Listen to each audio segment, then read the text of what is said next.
but I'll walk out in this and it doesn't matter because I feel comfortable. Yeah. I'm happy with the way I look. I'm good with the way I look, and it fits me.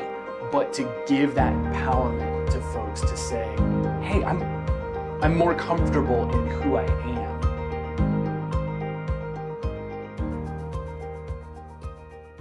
Hey, welcome to another episode of Dream Achievers with the Mountain Money Man. I'm Andy Young, and I'm joined today by the founder of Square Knot Apparel, Nathan Kolb. Yes, that's correct. With that. So, well done. Nathan, thanks so much for joining us. And I always ask when we come, because with a name like that, I'm going to guess maybe not originally from Central Virginia. No, not originally from Central Virginia. I'm a Philly boy. I was born outside of Philadelphia, grew up in the southeastern part of Pennsylvania, and then bunch of different circumstances. I did go to college here in Central Virginia, and then left. Bunch of different things brought me back to this area, and my kids are here now, and they're established here. So this is where Dad is. Okay, you know, it's a pretty simple thing. So, came to school. Yep. In Lynchburg. Yes. And then you went away. I know that obviously you're wearing your red tie today, which has significance because as we're recording this, it's a Friday. It is a Friday. So it is. That time that you spent away was within a military career, right? Some of it, yes. A big portion of it was. That's correct. I entered the military a little bit later than most people do in life. I wasn't 18. I wasn't 17 when I got in. But I got into the military, and it took me all over the U.S. and all over the world with that, whether it was deployments or postings or what have you. And yeah, the red on Fridays is a big thing for not just people in the military, but a support for, it stands for Remember Everyone Deployed. So anyone that's actually serving in a deployed capacity, it's just a way to kind of quietly remember them and show your support for them. And it's a fun thing. If you check it out on social media or whatever, you'll see a lot of it. It is a mainly American day, but we're seeing it grow overseas as well for a lot of allied partners and things like that, which I find really enjoyable to see that, because in some of my capacities I got to serve with multinational forces, so there's always a special place in my heart for those allied forces that we work with so often. So to see the support for them and for our own military is just a great thing for me. Yeah, I was lucky enough that both of my grandfathers served in the Second World War, and have both of their discharge papers. Yep. And it was one of those things that I never heard my mother's father talk about his time in the war, because he passed away when I was in 5th grade. Sure. But to see with that, and to have it listed on there, tail gunner. And then to watch some of the things I can remember downloading on an iPad, and it was like showing the Pacific Theater, and then showing and I'm like, holy cow, this is crazy. And then seeing the pictures of my dad's father when he was on Saipan during the Pacific Theater, and seeing Isley Field and watching the planes come in and all the pictures of the nose art. Just, it's a different time that, unfortunately, a lot of times with that it's kind of, we look back at it heroically, but then maybe some of the more modern war eras, not as much so. Yeah, there's difference. Every conflict, every theater, everything that we get involved in is different. I was involved in Iraq. It gets lumped in with Afghanistan, but two completely different setups, two completely different conflicts, two completely different sets of warfare and everything that was going on, but we all kind of get lumped in together, and it just is what it is, and everybody's experience is different. Some people go and some of the bases that were established over time are gigantic, literally miles across from one side to another, and then some of us spent time on little fobs where it was a dot. It took you about 3 seconds to walk across the whole fob, and that's all there was to it, and everybody had it a little differently. But we all have that, whether it's, and I've gotten the chance to meet some of the Bedford boys and all of that when they were alive. And you just always have that camaraderie, especially those of us that are combat troops. We just, that have seen combat, we all kind of have a bond that you just, it was different for you versus me, but there's still that thread of similarity that will always bind us all together. So there's a special place. There will always be a special place in my heart for the people I've served with, the people that I currently see in the military that I don't serve with, but that are still in the military, anybody that will have served in the future, and then anybody that's served in the past. Those folks that we see walking around with the caps that say veteran. It's something that, it's not always, I can't say that I always go and thank them and but most of the time I'll go over and talk to them and say something and, introduce my kids and that type of stuff. And it's just something special. They've done something that most people weren't willing to do, especially now. And that's the big difference I see for our current military is no one that's serving now was drafted. Correct. Everybody's voluntarily said, I'm going to do this. And we don't even have there's still that idea, well, you had no other option. No, we had plenty of other options. No one can be forced in. Nobody can be judge sent in. They can't do any of that anymore. You have to pass all the entrance exams. You have to have a high school degree. You have to do all those type of things. So there's some of those stereotypes that used to be there aren't. So it is a different military now, and it's a different setup. So there's something a little different that we have to deal with too. And it's a unique thing. It's an ever-changing organization, and it seems giant because we see them everywhere, and they're on there's so many movies and all these things. But in all reality, it's less than 2% of the population will ever serve. Wow. So it's a small group. So you spent your time in service. You came back here to Central Virginia. Yes. With that. And the way that we connected is because, although your hair is a lot thicker than mine, we go to the same barbershop with Gentleman John's downtown. Yes, love Gentleman John's. Yeah, so I connected with that over social media and reached out, and I said, okay, I'm interested. This Dapper Vet thing, this is interesting. What is this about? And that you told me, well, it's a way that I can share the message for my company, my brand with Square Knot Apparel. So what exactly is Square Knot? So Square Knot Apparel is a men's or women's, we've done a lot of women's work as well, accessory clothier. So kind of a haberdashery, basically. We do handcrafted ties, bow ties, and pocket squares, and lavaliers or pussy bows. That's what we do. We do them from all different materials, different setups, but our focus, when we first got in, it was just, hey, we're just going to put them out. In fact, and it just occurs to me, this is literally the first wearable tie that I ever sew. That I'm wearing today. I had some that were unwearable that I tried at first, but this is the first one that was like, I could probably wear that. That actually works, as I was learning how to do it. So we started with that, and it was like, oh, we'll just have inventory and we'll do this. And I just learned it wasn't what was working for us. We had sales, we had things coming in, but it wasn't working on a large scale for us. And I didn't want to have to outsource all of my production and buy $2 ties, sell them for more and all that. So we shifted to an idea of a made to order setup or a small run, which allowed us to buy reclaimed fabric, which was really cool, whether it's vintage fabric or what's called short run fabric, meaning this was made for something, and they just to get the yarn used up and to get the silk thread used up and everything like that, they made an extra amount.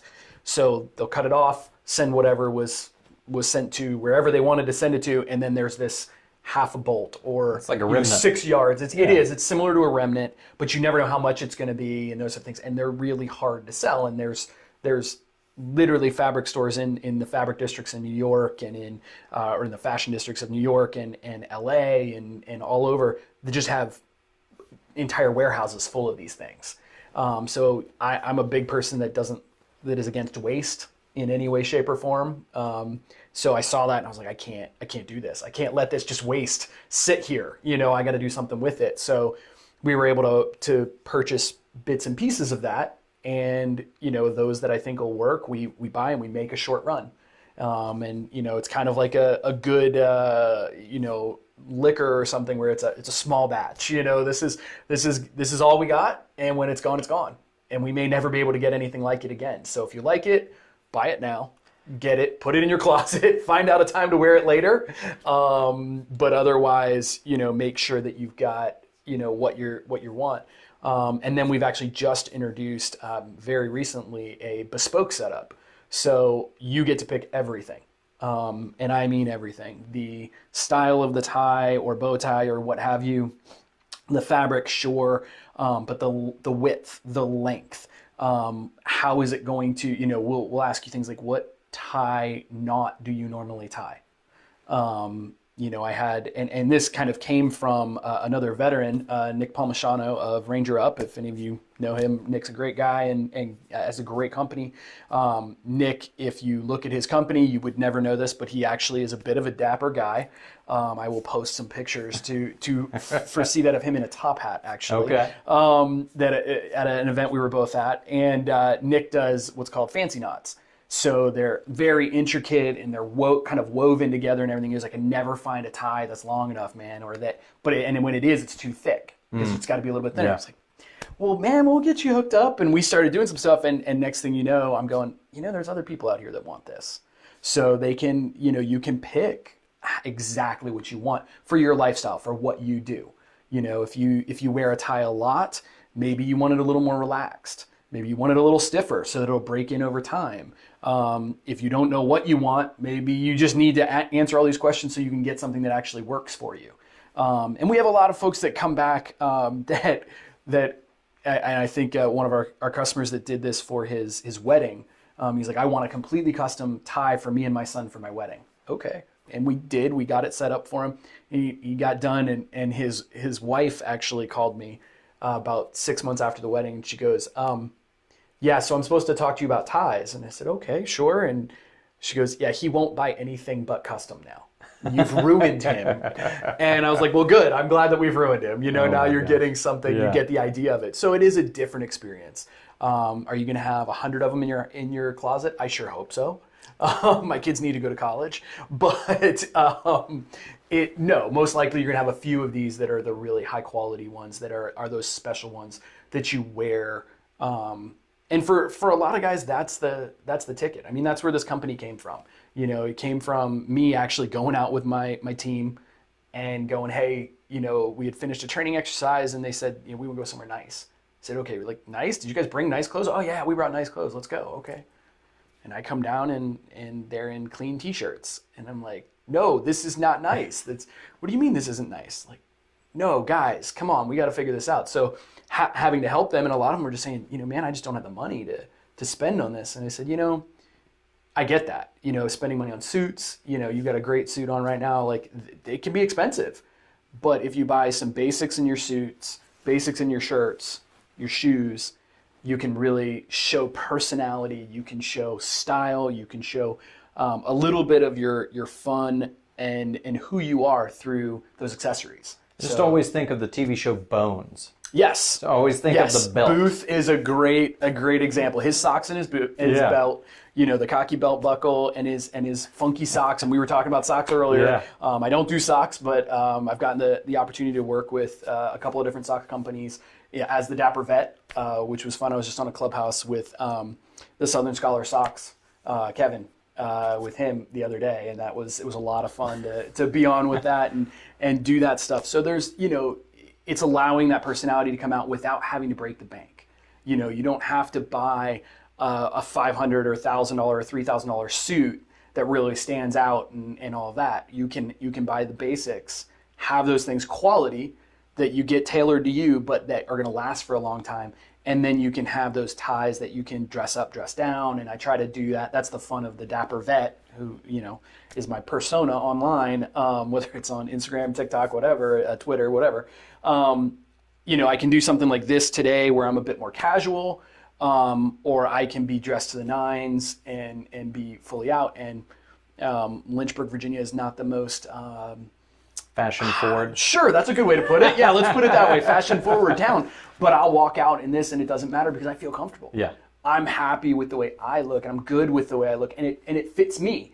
And that's what people say, like, you look like you could go change a tire in that thing. I'm like, yes, I could, and that's, I feel that comfortable in what I wear. It fits me well enough that it doesn't matter one way or the other, and I'm happy with that. And that's been the biggest thing that I've learned. I didn't realize that it was part of what we were building the company for, but to give that empowerment to folks to say, hey, I'm more comfortable in who I am because you did this in a way that works for me. Not, well, I walked into the store and this one didn't look terrible, so, I put it on. Or, like, well, I bought a package and it had a shirt and a tie and a pocket square. Aren't these supposed to all go together? No. Yeah. Don't let somebody else define what you're going to do. Do it yourself. Yeah, that's one of the things I can remember years ago going to like a Belk or JCPenney, yep. and it's the rack that it's got everything together. Oh, yeah.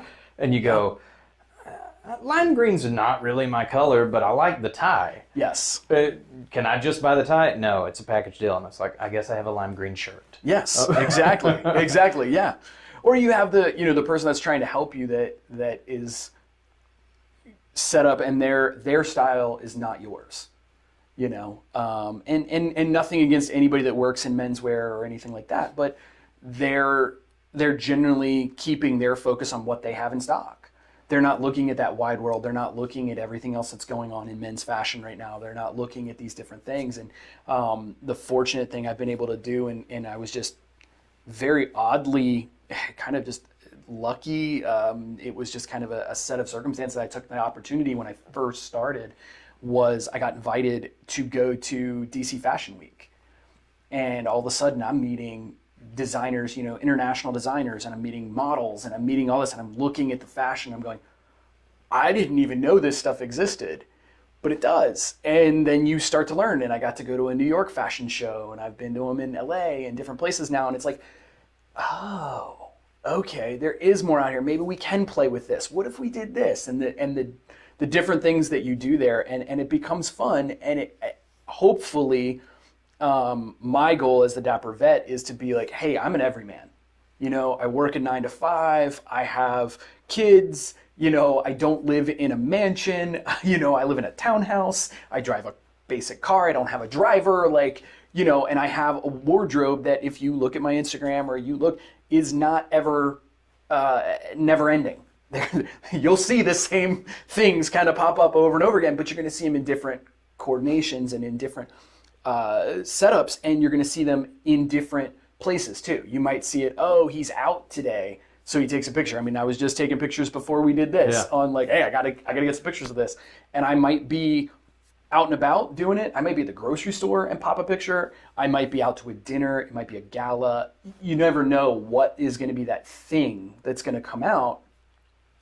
But being able to be comfortable and know how to dress for it in a way that makes you comfortable. Now, granted, there are some things, you're not going to go to a dinner at a company dinner and everything in t-shirts and shorts. I get that you might be most comfortable in that, but it's understanding the kind of unwritten rules that are there and then being comfortable within them. I know that I've spoke to other people. I've got an attorney friend that's down in Orlando, Jordan Ostroff, and Jordan doesn't actively practice. He more so does marketing now. So his normal get up is a polo and khaki shorts and flip flops. Yep. So if he's outside of that, that's not normal. Right. But he just learned that that's his brand and that's what he's comfortable with. Absolutely. So you created this on the side. It's still a side hustle with that. It is still a side hustle, yep. So in doing that, what have been some of the biggest challenges for you that while you're working the 9 to 5, you're taking care of the kids, you're keeping a relationship with your wife, you've got this other thing that you're doing? Yeah, I mean, for me, one of the biggest challenges is it's fun. I don't do it because I have to or because, oh my gosh, if I don't, I'm going to go crazy. I enjoy my 9 to 5 job, but it's fun. I like doing this. This is a lot of fun. And there is some glamour and glitz to it. I mean, I'm in the fashion industry. So, going to a fashion show and getting the VIP treatment and meeting models and going to after parties and doing these things and not craziness or whatever, but just getting to meet these people and go, wait, I'm sorry, you have how many Vogue covers? That your designs have been shown on or whatever, and getting to know these people on a person-to-person basis and stuff like that. There's an allure to that, and it's fun, getting to see, I don't care if you're going, I mean, we've had our ties and stuff worn on TV and stuff like that. It doesn't matter if it's, hey, my son wore this for his graduation. You know, that was one of the coolest things is I got pictures for that. Or we did a set of ties and pocket squares for a family, actually, and it was given by one of the family members after a kind of the patriarch of the family passed away. And what they did was they took a couple of articles of clothing that everybody kind of knew of him, you know, that he would wear a lot, but that weren't worn out, and had them dry cleaned really well, and then sent them to us, and we made specific to them, for them, you know, ties and pocket squares for them. And it was a really big deal for everybody. Everybody like saw it and was like, what? And then just it hit them. It clicked. They knew what you know, it was. they sent us video of these people just tearing up and crying because they had now a connection. You know, we don't always have that thing that we get from somebody when they pass away, or that we can offer to somebody for this special event. But this can be something where it's like, you know, I may only wear this once in a while, but it'll be that thing that I remember, and it kind of carries with me on these special occasions. Or like that guy I was saying that, you know, got a custom tie for to wear with his tux for his wedding, and you know he's going to wear that again, and every day he's going to think of that, and every time that he wears it, you know, his wife's going to look at it and be like, I remember that day. You looked pretty good that day. Not so much today, but you look good. You know, you look good that day, and those type of things. You know, we get to be a part of that with people's lives, and you know, it's fun. I love doing it. I mean, there's some drudgery to it, sure, but it becomes difficult. It's always difficult to manage a family, a life outside of work, a job, and all that. So I don't really believe in anything called work-life balance. I'm more in the cross between the Tim Ferriss and the Gary Vee school. So, you know, Tim Ferriss is like, you know, 4-hour work week, and Gary Vee's like work constantly. And I get both. Yes, I'm going to work on what I want to work on as much as I want to, and everything else I'm going to not even deal with. And that's where I feel like the hybrid of those two schools of thought comes Outsource in. everything you dislike doing. Yeah, absolutely. Yeah. Anything I don't love, like I'm just going to outsource or automate or get rid of or whatever. And, you know, then everything I do, I don't care if I spend all of my time on it.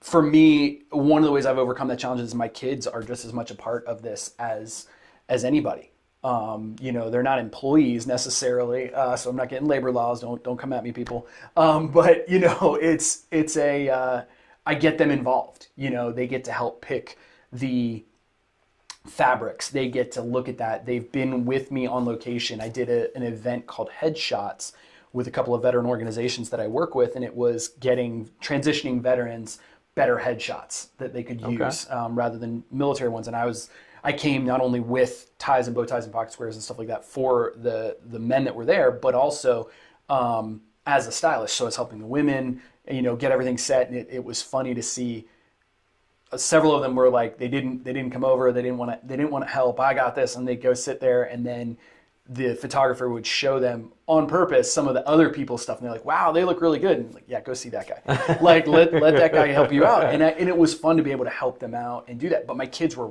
literally right beside me, handing me pins, handing me, you know, oh, Dad, what about this one? What about this pocket square? Whatever. They were right beside me. They're seeing that connection. They're seeing the entrepreneurial side of things, but they're a part of it.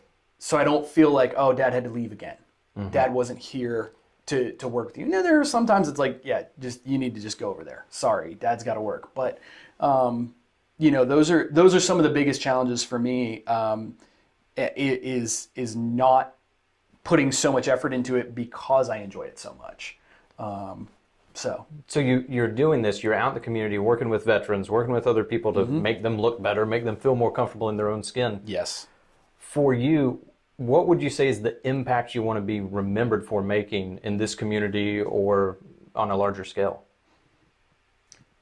I mean, it's a great question. I think for me, it's basically what you just said. For me to be able to help other people be so comfortable in who they are and what they're portraying on other people, that they can live out, you know, kind of the tagline that we use and the mantra that we use at Square Knot Apparel, and that I use personally a lot, which is dress with intent and live with purpose.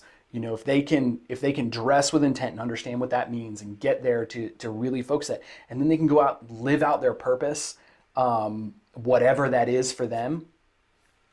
If I get to be a part of that and I get to help with that, I can't ask for anything better to be remembered as the guy who was able to enable that for people.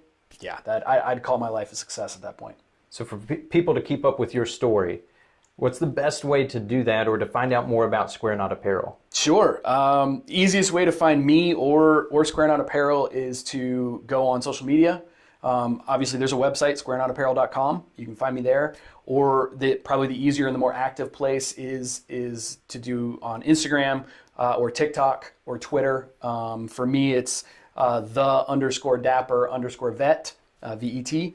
And then the business is Square Knot Apparel on everything. So if you find that, we're the only one that has that. So it's pretty easy to find us.